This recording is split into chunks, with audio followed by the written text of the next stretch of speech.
पंकजा मुंडे यांच्या वैद्यनाथ साखर कारखान्यावरती सतत संकट येत असल्याचं मागच्या काही वर्षांमधून समोर येत आहे। मागील काही वर्षांपासून हा कारखाना आर्थिक अडचणींमध्ये सुद्धा सापडलाय। एप्रिल 2023 मध्ये 19 कोटी रुपयांचा जीएसटी भरला नसल्यामुळे या कारखान्याला नोटीस आलेली होती आणि यावरती ठपका पडलेला होता। सरकारने राज्यामधल्या काँग्रेस राष्ट्रवादीच्या नेत्यांच्या कारखान्यांना सुद्धा मदत केली, पण पंकजांना मदत केली नाही। सप्टेंबर 2023 मध्ये जीएसटीच्या 19 कोटींच्या थकबाकीसाठी कारखान्याची मालमत्ता सील सुद्धा करण्यात आली होती। जानेवारी 2024 मध्ये युनियन बँकेने 203 कोटी 69 लाख रुपयांच्या थकबाकी प्रकरणी या कारखान्याचा लिलाव सुद्धा जाहीर केला। आता पुन्हा एकदा नवीन संकट आलेलं आहे। या कारखान्यावरती पीएफचे 61,47,000 रुपये थकवले गेलेत आणि या प्रकरणी आता नोटीस बजावली गेली आहे। याविषयी आमचे बीडचे प्रतिनिधी उदय नागरगोजे आपल्या सोबत आहेत। उदय, गेल्या अनेक वर्षांपासून हा कारखाना आर्थिक संकटामध्ये सापडलेला दिसतोय। आता पुन्हा एकदा पीएफने नोटीस धाडलेली आहे। नक्कीच यामिनी, गेल्या काही दिवसापूर्वीच जीएसटीने कारखान्याला नोटीस पाठवली होती।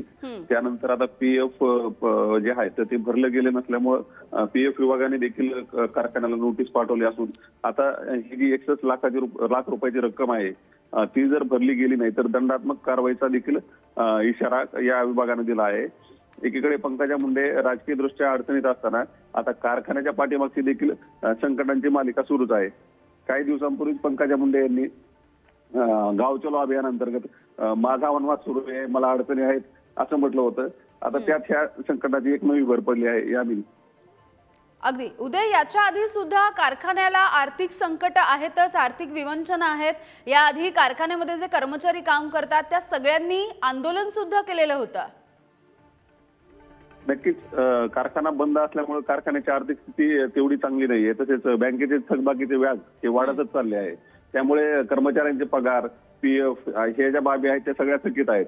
या प्रश्नावर कामगारांनी देखील आंदोलन केलं होतं, परंतु बँकेकडून कुठेही कर्ज मिळत नाही, तसेच शासनाकडून देखील कुठलं मदतीचं पॅकेज मिळालेलं नसल्यामुळे कारखान्यासमोरच्या ज्या अडचणी आहेत त्या कमी झालेल्या नाहीत, या उलट त्या दिवसेंदिवस वाढतच चालल्याचे आपल्याला पाहायला मिळतंय यामिनी। अगदी उदय, तुम्ही असेच सोबत राहा। पुन्हा एकदा आपण ही मोठी बातमी सांगूयात। पंकजा मुंडे यांच्या वैद्यनाथ साखर कारखान्याला आता पीएफच्या प्रकरणी नोटीस बजावण्यात आली आहे। पंकजा मुंडे यांच्या वैद्यनाथ साखर कारखान्यावरती सततची संकट आपल्याला दिसतात आणि मागील काही वर्षांपासून हा कारखाना आर्थिक अडचणीमध्ये सापडलेला आहे। एप्रिल 2023 मध्ये 19 कोटी रुपयांच्या जीएसटी सुद्धा या कारखान्याकडून भरला गेला नव्हता असा ठपका ठेवण्यात आला। सरकारने राज्यामधल्या काँग्रेस राष्ट्रवादीच्या नेत्यांना सुद्धा, या नेत्यांचे जे कारखाने होते या कारखान्यांना सुद्धा मदत केली, मात्र पंकजा मुंडे यांच्या या वैद्यनाथ साखर कारखान्याला मदत मिळाली नाही। सप्टेंबर 2023 मध्ये जीएसटीच्या 19 कोटींच्या थकबाकीसाठी या कारखान्याची मालमत्ता सुद्धा सील करण्यात आली। जानेवारी 2024 मधलं जे आहे, जानेवारी 2024 मध्ये युनियन बँकेने 203 कोटी 69 लाख रुपयांची थकबाकी ठेवल्याचा ठपका ठेवला या कारखान्यावरती आणि या कारखान्याचा लिलाव सुद्धा जाहीर केलेला होता।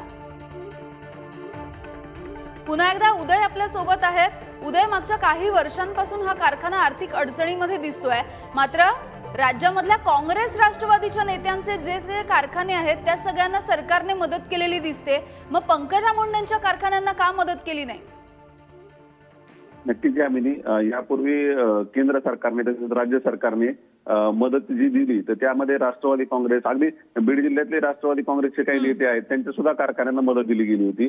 याबरोबरच राज्यातल्या इतर भागातले काँग्रेस आणि राष्ट्रवादीचे नेते होते, परंतु त्या मदतीमध्ये परळीच्या वैद्यनाथ कारखान्याचा समावेश केला गेला नव्हता। त्यावेळेस पंकजा मुंडे यांनी मला मदत का मिळेल नाही हे मी सांगू शकत नाही असं म्हटलं होतं, परंतु त्यांचे जे हितचिंतक आहेत त्यांनी मात्र हे सगळं राजकीय षडयंत्राचा भाग असल्याचं म्हटलं होतं।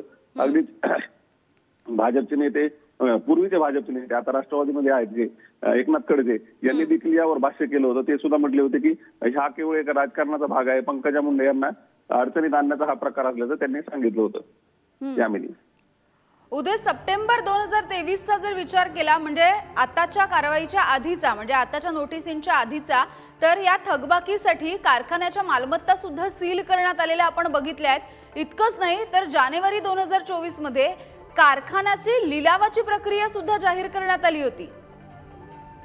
नक्कीच बँकेचे जे कर्ज थकीत आहे त्या कर्जापोटी बँकेने कारखान्याचा परिसर सगळा सील केला आहे, त्यामुळे कारखाना सुरू होऊ शकलेला नाही आणि कारखाना सुरू झालेला नसल्यामुळे आता ते व्याजाची जी थकीत रक्कम आहे ती वाढतच चालली आहे. अशा स्थितीत कारखान्याला शासनाने मदतीचे पॅकेज दिले, बँकेला थक हमी दिली तर कारखाना सुरू होऊ शकेल. आणि ही जी देणी आहेत तर ती थोडीफार देऊन मग पुन्हा कारखाना सुरू झाल्यानंतर ते त्यातून उत्पन्न मिळेल तर ते दिलं जाऊ शकेल. परंतु अशी कुठलीही उपाययोजना या कारखान्याच्या संदर्भात होताना दिसत नाही. त्यामुळे संकट जे आहेत ती कमी होण्याच्या ऐवजी वाढतच चालली आहेत. यामिनी बरं उदय, आता जी पीएफच्या प्रकरणी नोटीस बजावण्यात आली आहे त्याचे काय अपडेट्स मिळतात आणि या नोटिशीमध्ये नेमकं म्हटलं काय गेलंय? कर्मचाऱ्यांचा जो पीएफ थकीत आहे त्या प्रश्नावर यापूर्वी पीएफ विभागाकडून कारखान्याला नोटीस दिल्या गेल्या होत्या, परंतु त्यानंतरही ते भरलं गेलेलं नाहीये. त्यामुळे आता या विषयावर आता दंडात्मक कारवाईचा देखील इशारा या नोटीसमध्ये दिला असून ही रक्कम जर वेळेत न भरली गेली नाही तर दंडात्मक कारवाई करणार असल्याचं पीएफ विभागाने म्हटलं आहे या नोटीसमध्ये. आता यावर कारखाना काय उत्तर देतो किंवा ती रक्कम भरण्यासाठी काही तरतूद करतो का हे पाहणं महत्वाचं ठरणार आहे. यामिनी अगदी उदय, सध्याची या कारखान्याची परिस्थिती काय आहे? सध्या कामं चालू आहेत या कारखान्यामध्ये की तो बंद अवस्थेत आहे?